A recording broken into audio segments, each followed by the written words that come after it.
welcome to this service of worship at the Unitarian Universalist Church of Tucson. My name is Thomas Gregg, and I will be your worship associate for this morning. Our community is striving to become as varied as the blooms of the Sonoran Desert. Whoever you are, whoever you have been, and whoever you are becoming, I invite you to bring your whole self here now.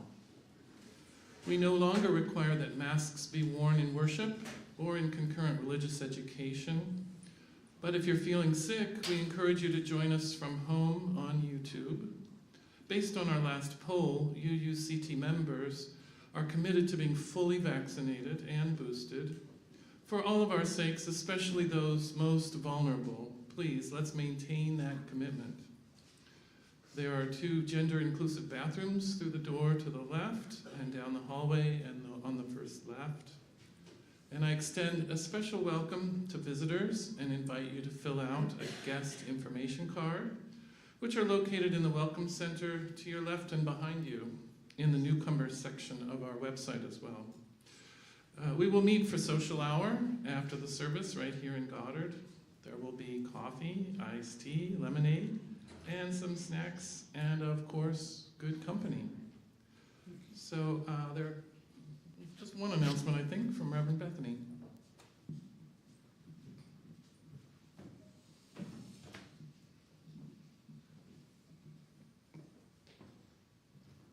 Just 2 relatively quick ones. That's we have enhanced social hour today. We are cleaning out the fridge and freezer. But it's all delicious and it's health code, right? But there will be enhanced social hour, so we ask for your enhanced donations, but it is free for all. And part of that social hour is there will be cake at social hour to celebrate the end of our pledge drive. This year, as we end, things are still trickling in, but we ended with over $253,000 in pledges from 171 of our about 200 members, so just about 85.5% of our membership. And if you haven't pledged yet, there will be pledge cards next to the cake. Danielle, let's hear the prelude.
Good morning.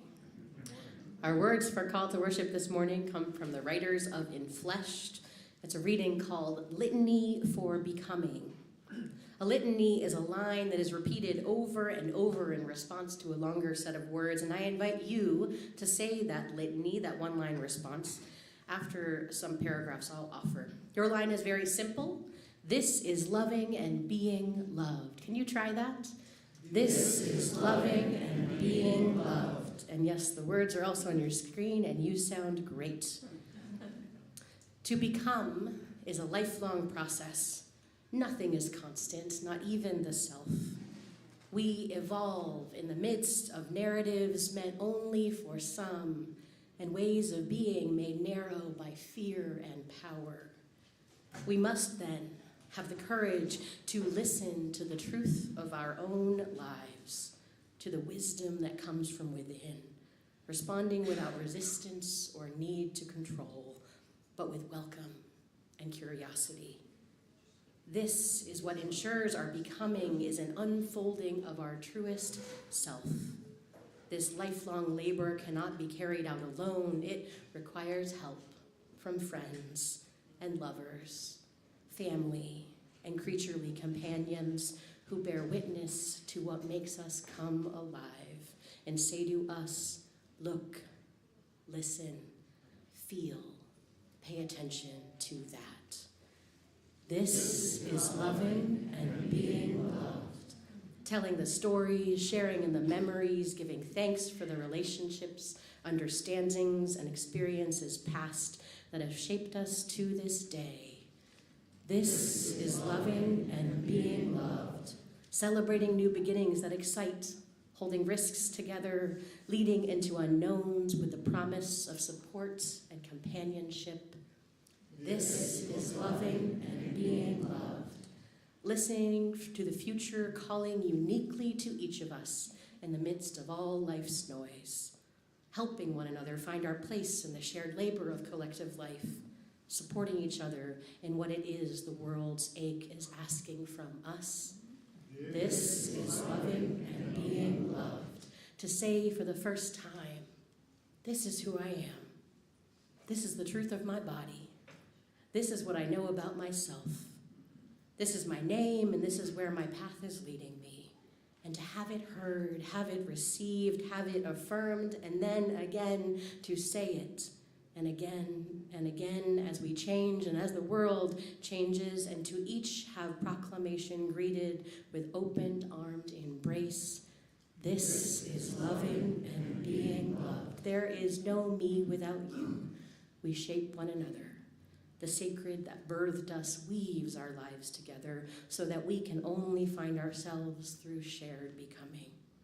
For my journey and all its winding ways, for yours, for all the saints who labored for what is and the kin whose lives made ours possible, for all those yet to come for whom living our truths today will mean breaking possibilities open for them tomorrow, we pause, we give thanks. We acknowledge. This is loving and being loved.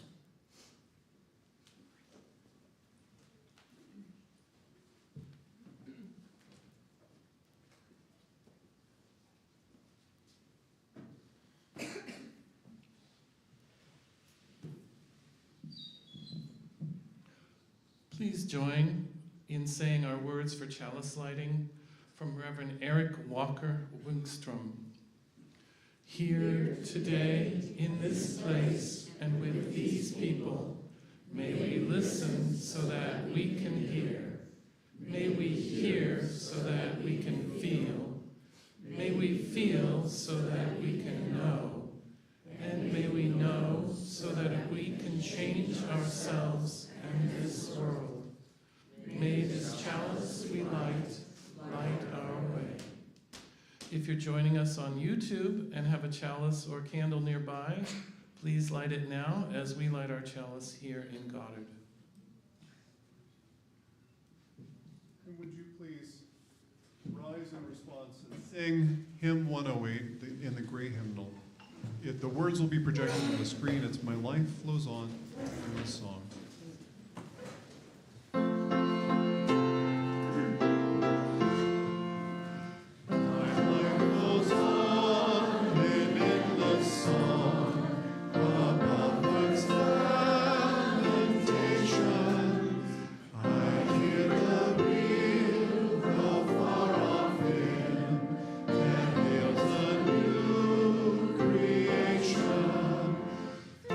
All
I would like to invite the following people to come join us at the front, somewhere between the Joys and Sorrows table and the piano, for our new member recognition. Hannah Trineri, our newest member. Jennifer Martin and Francis Privot. Adam Johnson. Mel Fish. Tom Gregg and Johnny Carroll. Mike and Roxy Horn-Mitchum. Joe Zinn, just to my right. Susie Meyer. Casey Jones. Miriam Lavandier. Linda Vance. Amelia Weeks is in our nursery, I think. Diane Fitzgerald. Matt Lucking, Ann Riggin, and if any of the following folks snuck in without me seeing, come on up. Bill Bauman and Nancy Nestor, Ron Blessing, Cindy Cowell, Pastor Inga Detweiler, Gigi DuBarton, Susan Holbrook, and Lynn Schaefer. Fabulous. You all look great. Kind of color coordinated too. There's a pastel vibe.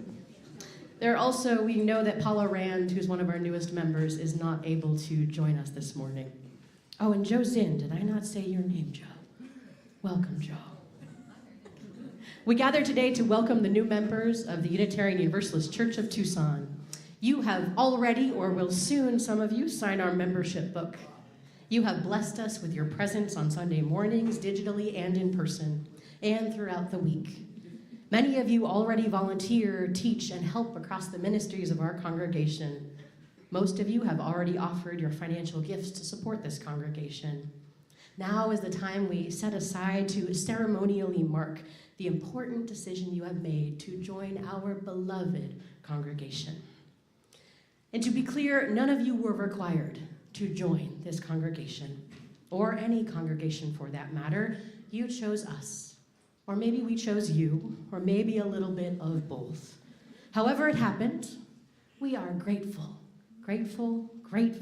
that you have chosen to take this journey with us. We welcome you to this community, which is always, hear this word, we are always striving to be our best selves. We welcome you to this faith, which has high aspirations and lofty expectations of its members. We welcome you among us, and we celebrate your part of our growing church family. In this moment, when many of you might be feeling excited to be welcomed into membership, I think it's also important to name another truth. You will not always feel this way.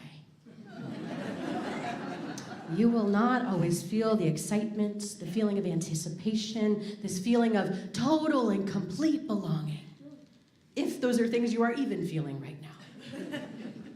We will disappoint you. And none of us will always be our best selves here. We are just human, after all. So I want you to take a moment, if closing your eyes or diverting them downwards feels good, do that, and memorize the feeling you have in this moment.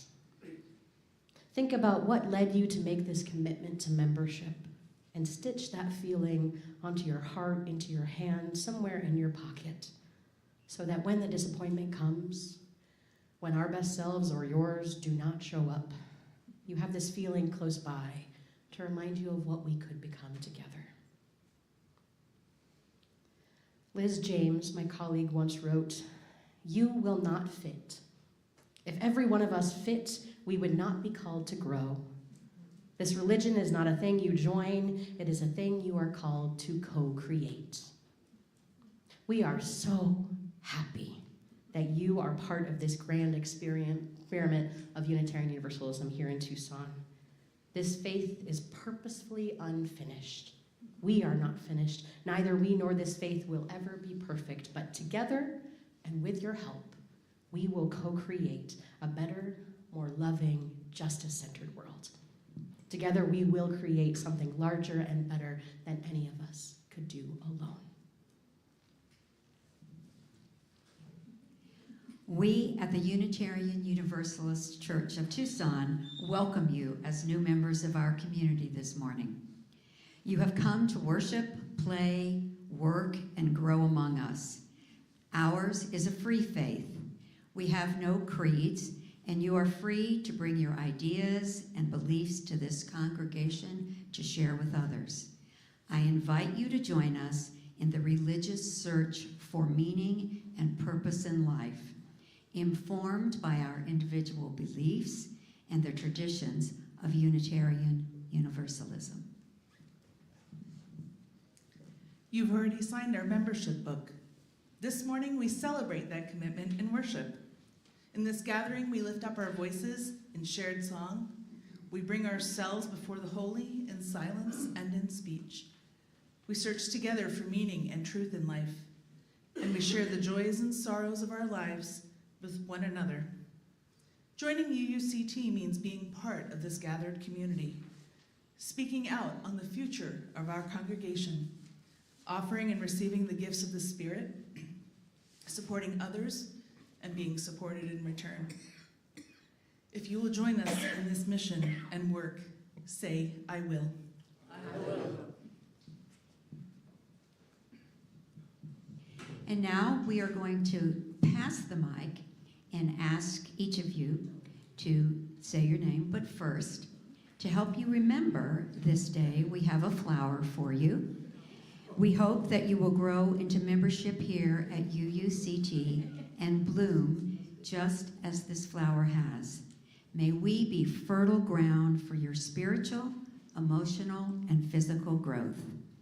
And again, as we pass the mic, Rev. Bethy, we're going to ask you just to say your name. Tanis will help pass the roses, and we will just go right down the line.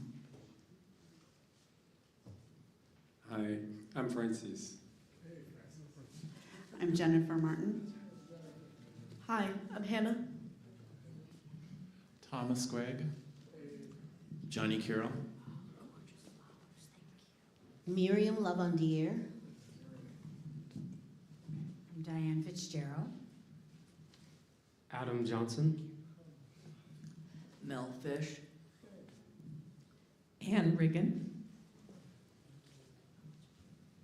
Matt Lucking.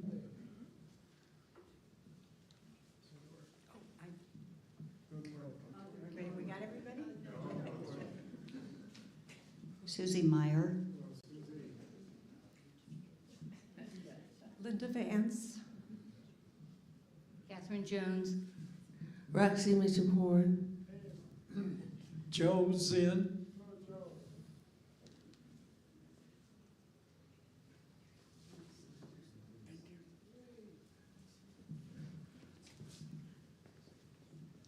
And now, don't go away. Will the members of the congregation please rise in body or spirit and respond with the words printed up on the screen. We receive you with open hands and hearts. As you join us, we once again renew our own commitment to this religious community. We are proud and happy to have you among us. Welcome, welcome, welcome. You may all be seated.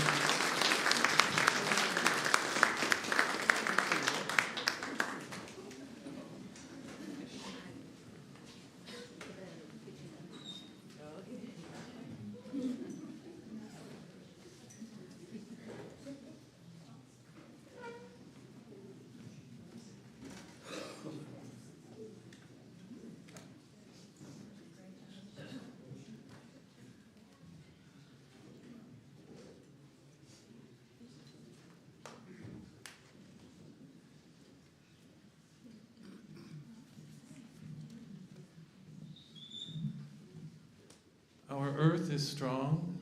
It can hold our pain and our joy, our love and our anger.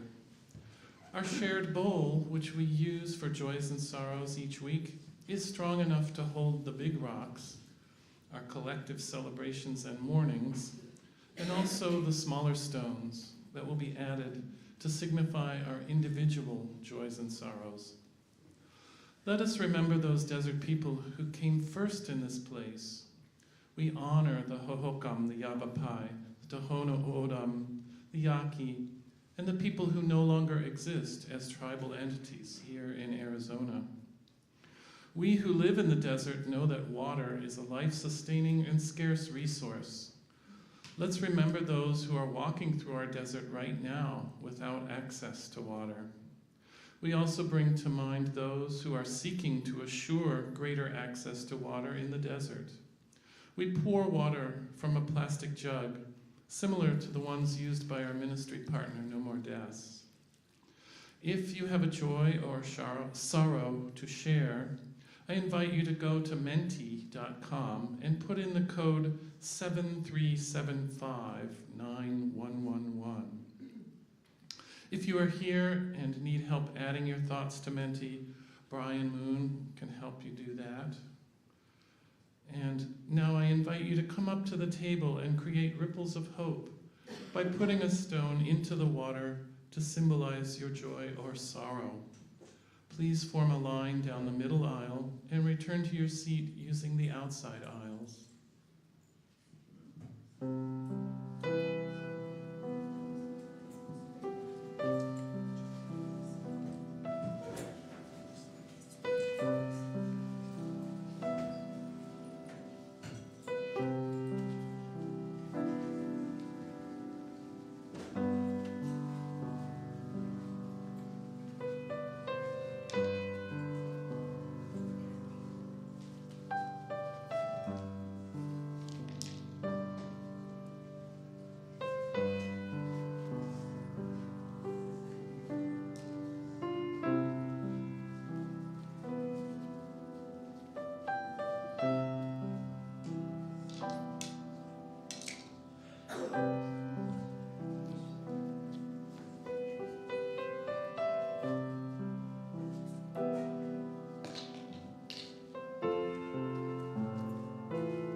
Before I read our Menti, I have some things from our Community Care Corner, some milestones. First, a celebration.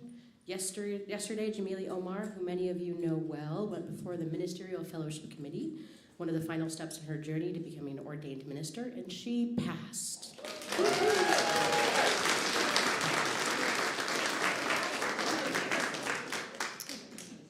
A more somber note, Betsy and Preston McMillan are having a rough 2024. Betsy is very slowly recovering from a knee replacement, and Preston is still recovering from a hospital stay a few weeks ago. So if you know them, reach out and offer some support.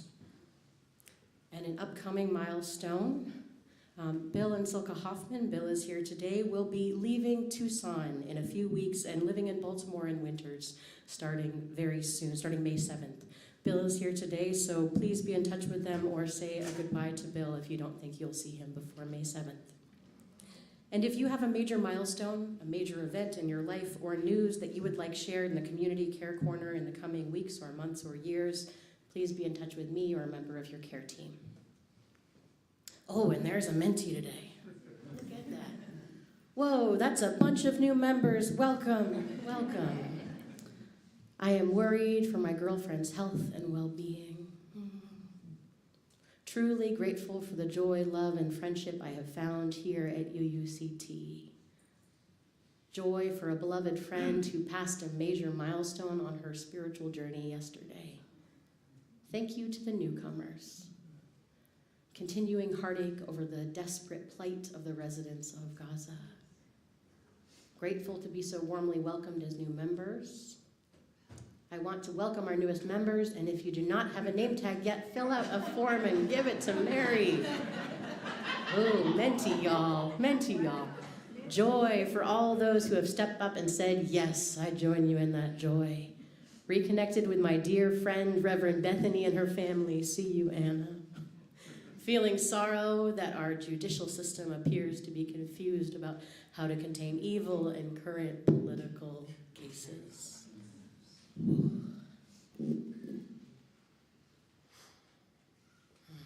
I need a deep breath, do you?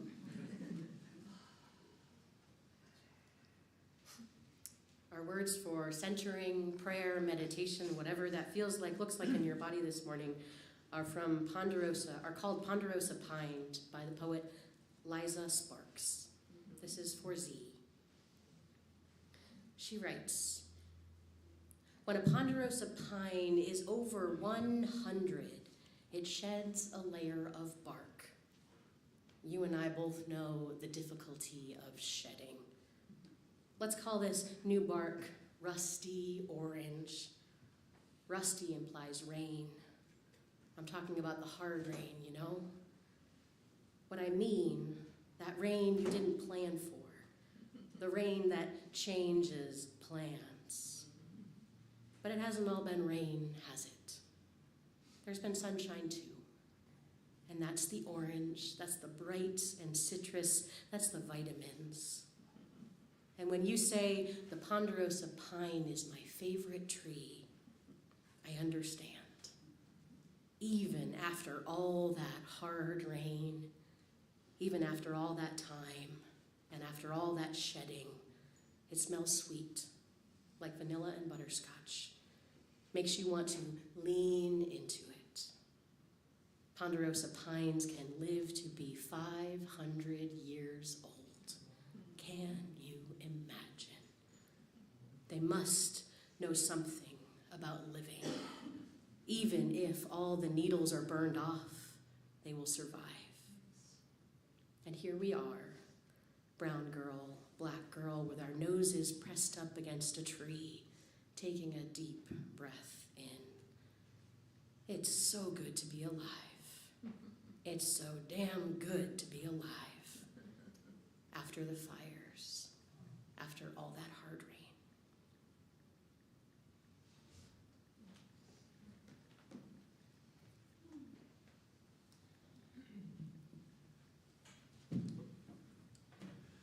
I'm switching to mic 2 because the battery just died in mic 3, which is probably on me.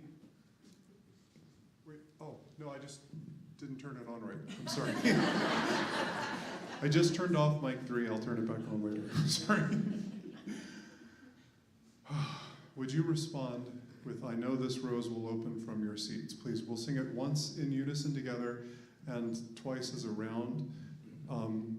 Chairs, we'll sing the start it, and we'll come in tables in group 2.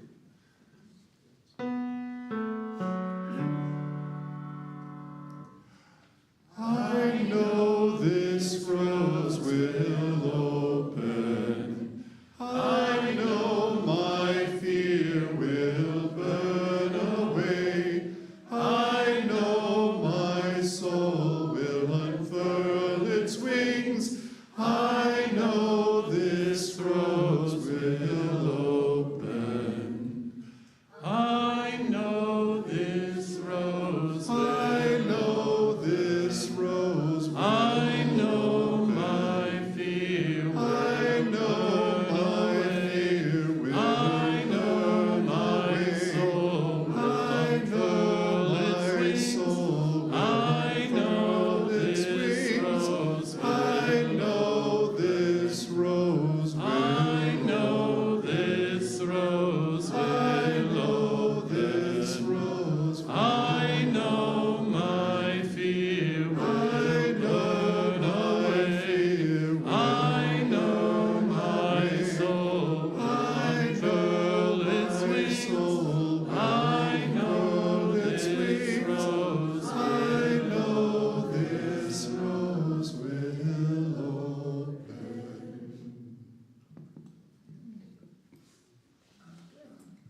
Our reading today comes from musician Dero Farrar, who is the director of music at First Unitarian in Portland, Oregon.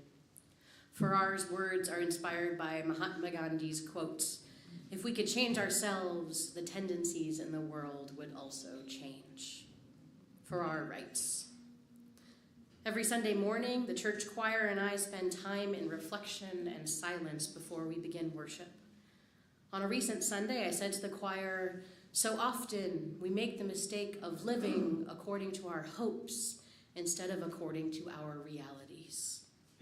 I didn't mean to say it, and I didn't know that I would, but as I did, the statement immediately became true. So often we make the mistake of living according to our hopes instead of according to our realities." He continues, "I wonder if, in our effort to be the change we wish to see in the world, we stop short at our ideal selves, the idea of ourselves we are most comfortable with. I wonder how often I think I've already been the change, and I'm waiting idly for the tendencies of the world to catch up. I am unsettled by how frequently I'm surprised by my own social idiocy. How many times need I screw up the same person's preferred pronouns, or note that I am not surprised that that person who just nearly ran me off the road is of a certain race and or age, or make immediate assumptions about someone because of what I perceive to be their class? Or maybe this is a better question. How many times do I need to make mistakes at the expense of other people or people's groups before I'm ready to admit that I'm not any better at this than the bigoted and willfully ignorant?" He continues, "I am liberal, often painfully so. I am not enlightened. I am not elevated. I am not better, but I believe with everything I am that I can be. Change is a word on wheels. It's not a destination, but a journey. If I am to be change, I must commit to humility and refuse to settle for my own comforting achievements." Here's his prayer. "That which is in us and around us and which constantly draws us to our holiest selves, remove from me any spirit of complacency that would aim to prevent me from seeing the truth of myself. Strengthen me as I commit to a lifestyle of development, and remind me that that lifestyle is simply called love." That ends our reading.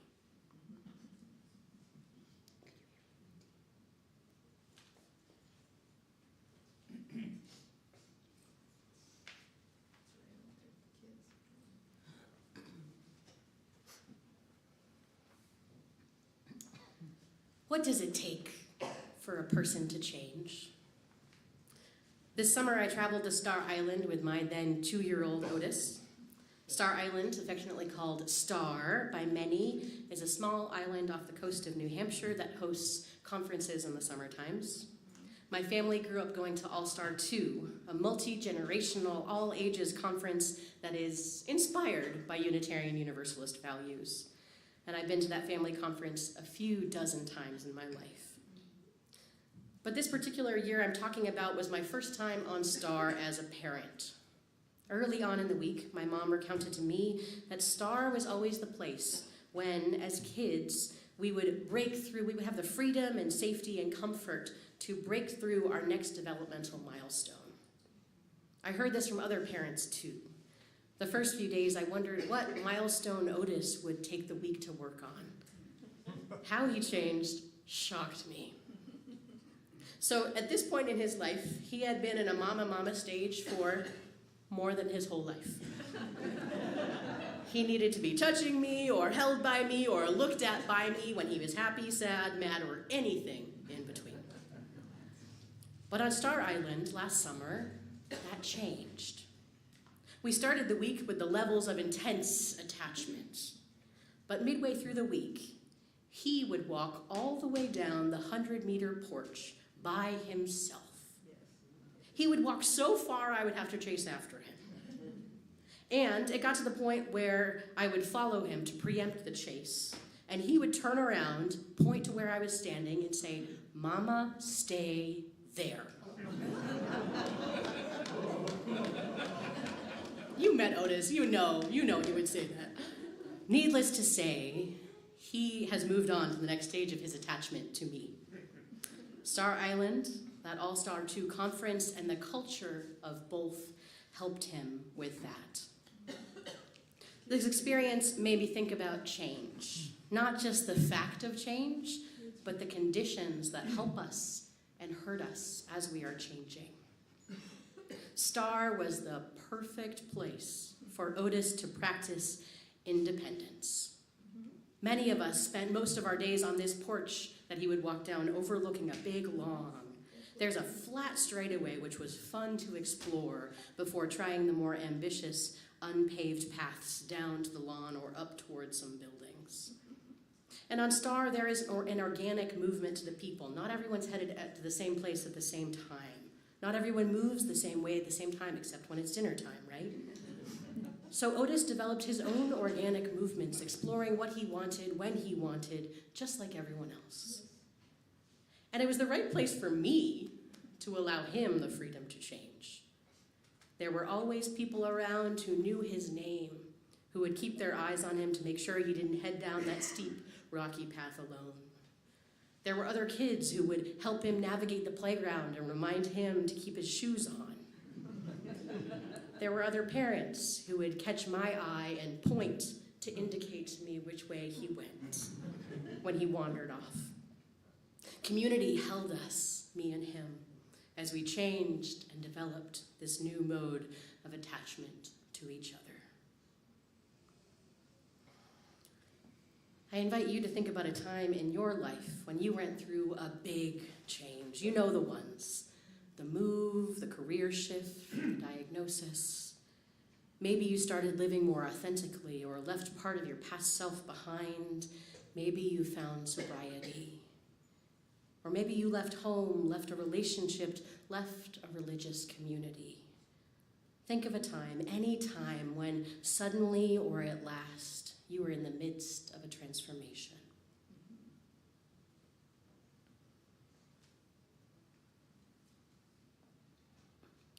Surely, as you envision this moment, you can see those who accompanied you through this time. I mean, the people and the other living beings and the higher powers, and also the pets, the books, the music, the art. Sink into this moment with all that accompanied you and listen for an answer to a question. What in this moment made you feel most comfortable, most safe, most free? What in this moment made you feel most comfortable, most safe, most free? If you have an answer, I invite you to say it out loud and I'll whisper it into the mic, or you could just say it inside your own mind. What made you feel most comfortable, most safe, most free? Community. Being seen. Being seen again.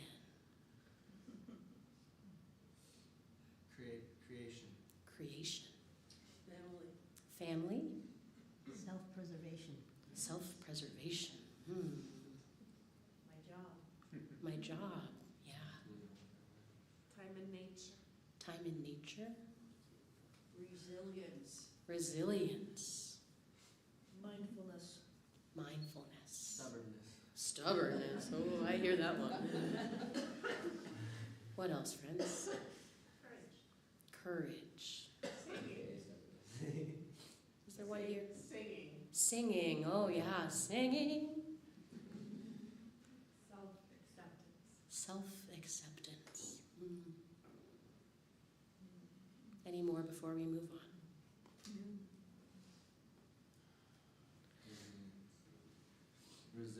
Resilience again. It's okay. How, my friends, can we be a place where we offer each other all of that consistently? Because Unitarian Universalism is a living tradition, which means that our values, our principles are not static, they are dynamic and evolving. They are constantly shifting and adapting to culture and to the world and to us, the people who interact with our values. Our living tradition does not ask you to conform, but it also does not expect that you can or will stay as you are. It asks that you make one promise: be willing to be transformed.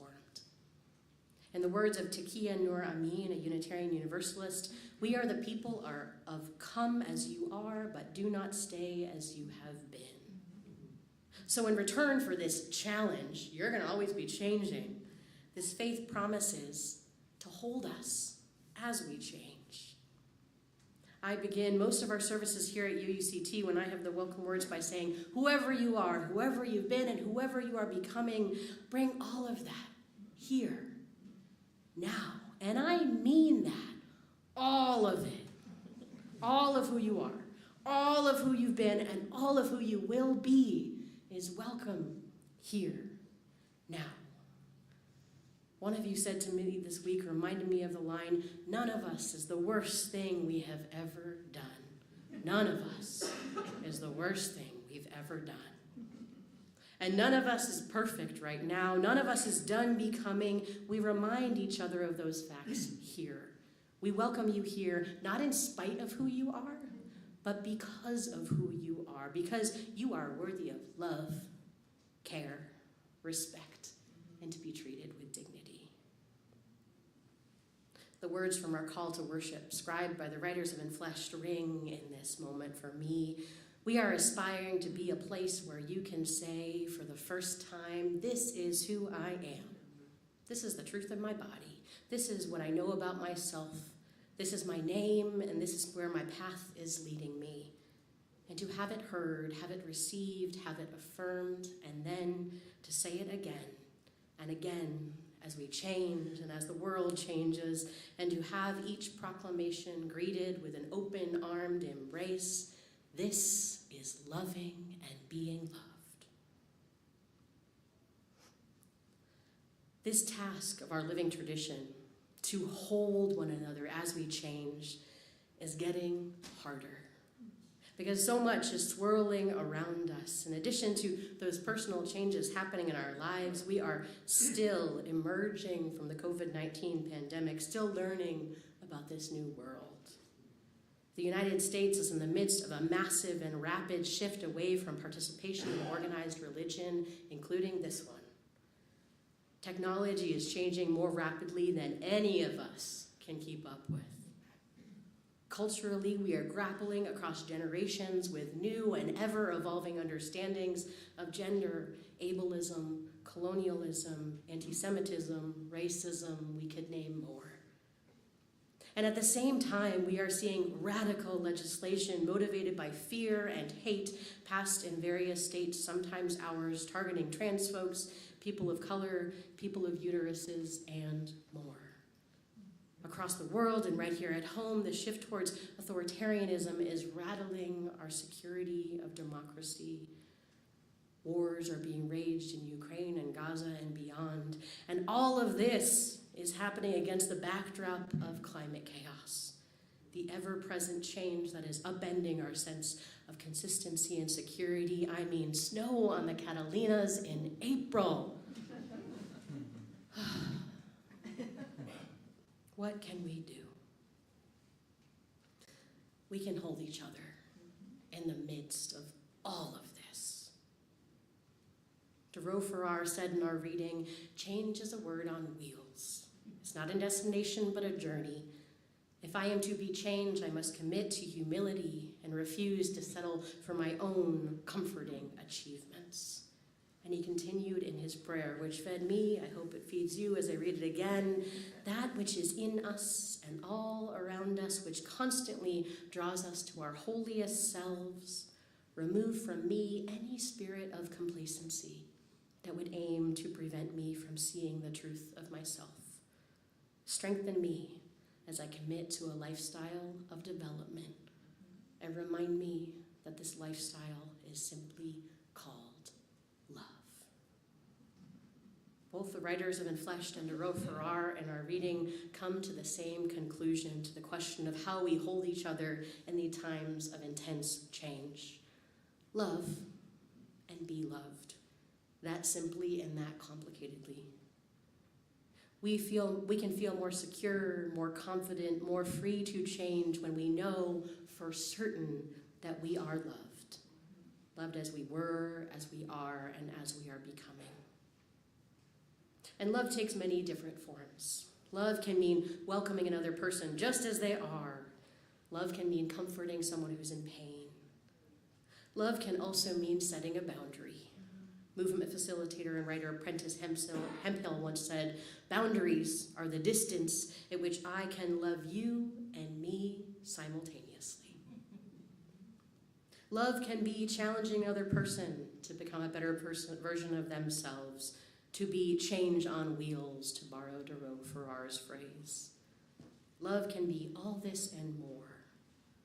Love, in the context of our living tradition, is the promise to hold one another as we are becoming, to accept this person as they were, as they are changing, without judgment or rush, but with tenderness and humility. Friends, there is so much change underfoot.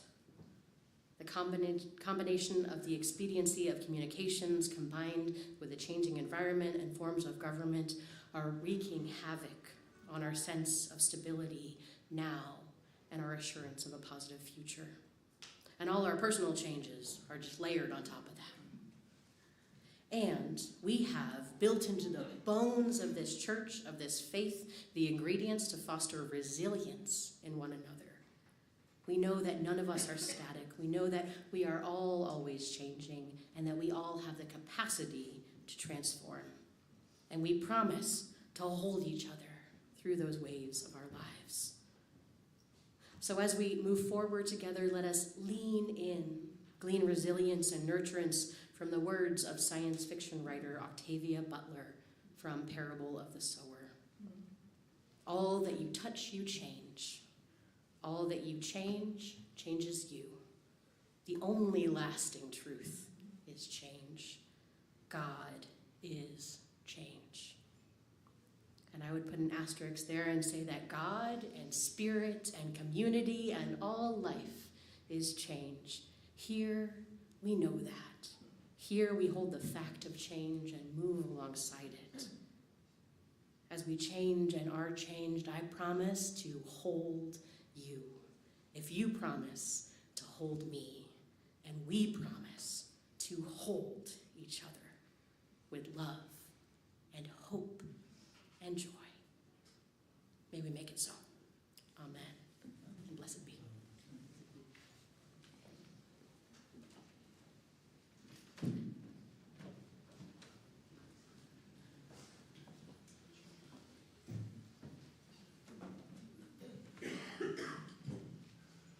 And now an offering will be collected to support the life and work of our congregation. If you are joining us on live stream, you can send a check to the office or give online at uuctucson.org/donate. If you are here in person, the ushers will come around now with the offering baskets to collect your donations.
we respond with the song, with gratitude song. The words will be on the screen, and if you are interested in writing a verse to this song, please talk to me afterwards or send me an email at uuctmusic@gmail. These words, incidentally, are written by Thomas Gregg, our worship associate today. We are grateful for the sun and moon, the sea and earth, for living things that all have worth, for desert brown and sky of blue, and grateful to be sharing them with you once more. We are grateful for the sun and moon, the sea and earth, for living things that all have worth, for desert brown and sky of blue, and grateful to be sharing them with you.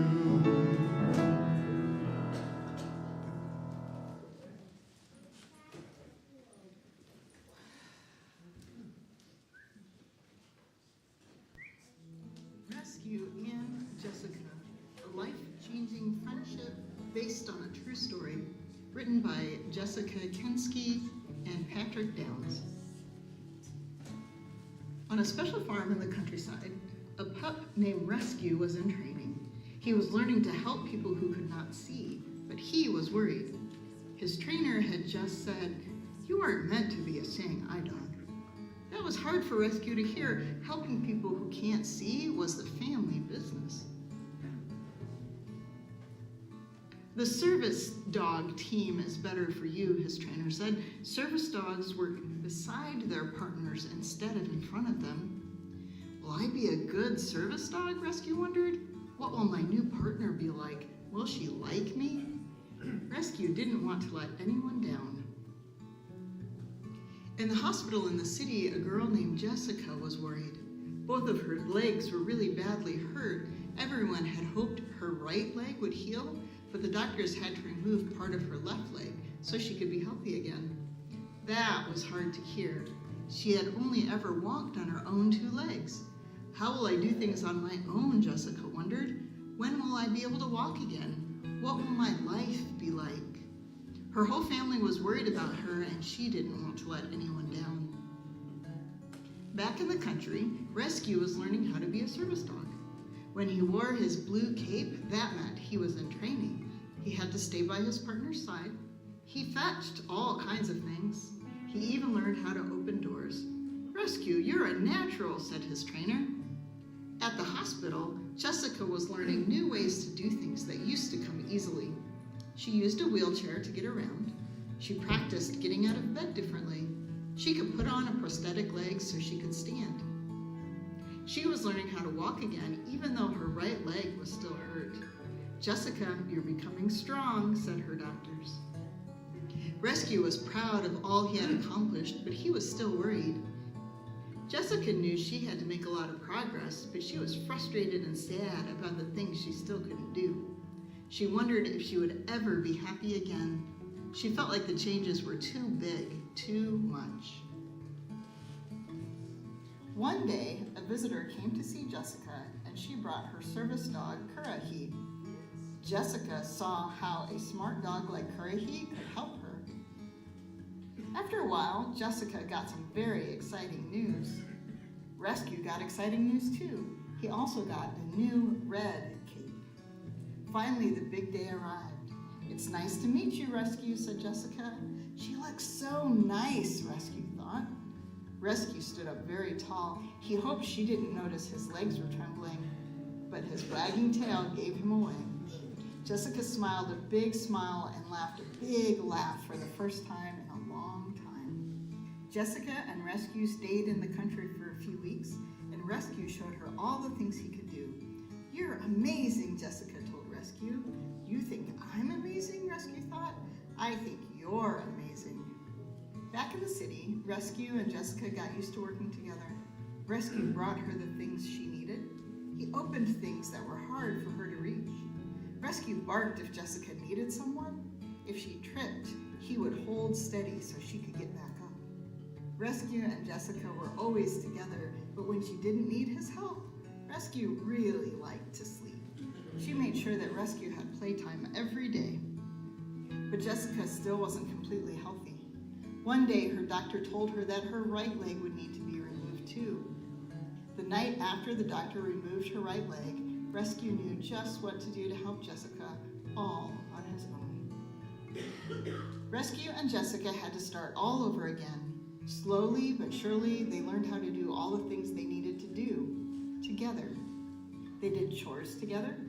They played together. They snuggled together. For the first time in a long time, Jessica felt happy, and that made Rescue happy too. You changed my life, Rescue, she said. I couldn't have done this without you. I'm so proud of us, Rescue thought. You rescued me, Rescue, said Jessica. But the truth was, they had rescued each other. Rescue and Jessica's story is based on the real-life friendship between Jessica and Rescue. Jessica was injured in the 2013 Boston Marathon bombing. She eventually met Rescue, who was trained as a service dog by Needs, and you can find more information about them on their website at needs.org.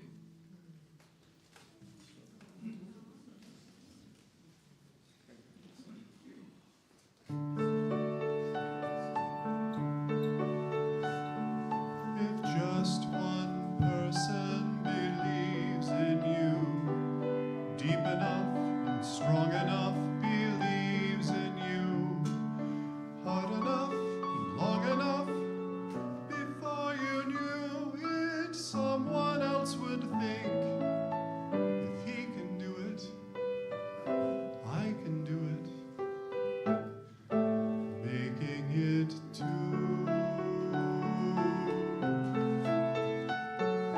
To hold people who believe in you.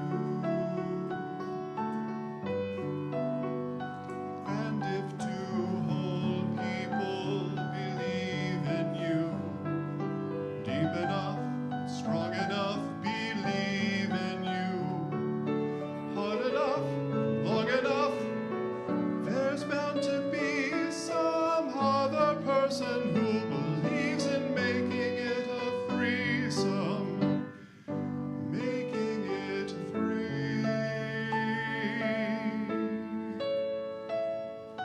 People who can play, believe in me. And if three whole people, why not four? And if four whole people, why not more? And more, and more. And when all those people believe in you, deep enough and strong enough, believe in you, hard enough and long enough, it stands to reason you yourself would start to see what everybody sees in you. And maybe even you can believe in you too.